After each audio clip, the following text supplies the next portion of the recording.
If we look at the chart as a storytelling tool, we'll see that it really brings layers. It has layers.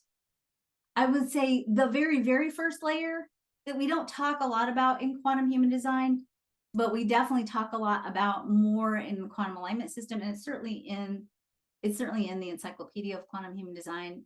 That first base layer is resiliency, right? Those 9 core archetypes that are essential to the high functioning of every other part in the chart. So we think of that as kind of really ultimately the big target, right? The big target at the end of the story is that you become profoundly resilient. You know how to love yourself. You know the value of who you are. You know how to tap into your inner wisdom. You know how to work with fear and not let it trap you and get you stuck.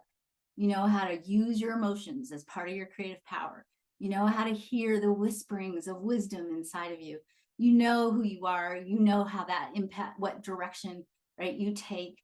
There's so much that comes just in those 9 base resiliency keys. The actual main character in the story is the type, right? That's your main character. And the main character, you're playing out this job, if you will, this arc that is your type. It has a spiritual purpose, quantum purpose, a work purpose, different roles that it plays, emotional themes. Sometimes it has a little bit of authority in it, strategy. It has a healing path in it, right? And ultimately, it contains a lot of the gifts that you're here to give back to the world. The next tier in the story is your profile, right? The profile represents the characteristics of that main character, right? Some of the quirky traits that it has, some of the things that your character needs to feel grounded and stable and settled, some of the ways in which your character learns, and ultimately other aspects of that unique role that that main character plays, right? The next layer in the chart starts to move into the part of the story that I like to call the sacred flaw. And I almost don't want to call it a flaw, but sometimes in the shadow, it's a flaw, right? It's a thing we keep coming up against and we're like, why, right?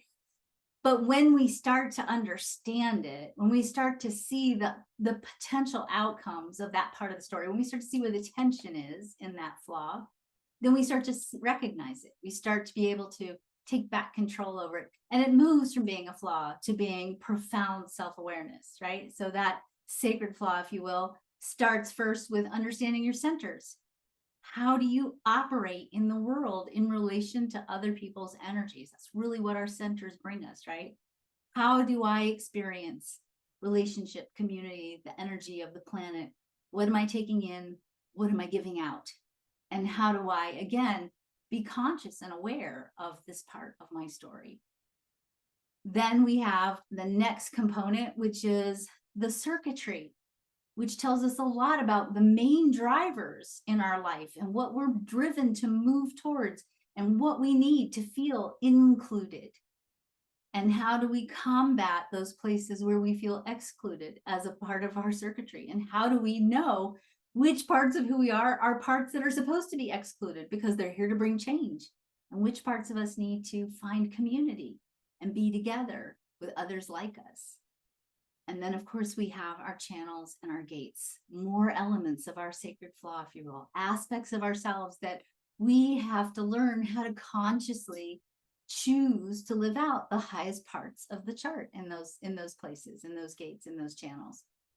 So when you start to really look at all these different layers of this story, so when we start to put that story back together, what we're doing is we're integrating all these different layers. You're a this, who needs this, who experiences the world in this way, who's here to give this to the world, who's here to receive this from the world, and to use all of this integration of this massive, amazing, beautiful, once-in-a-lifetime cosmic event that is the soul curriculum of your life and your story, how to use that ultimately as a way to fully embody the full potential of who you are.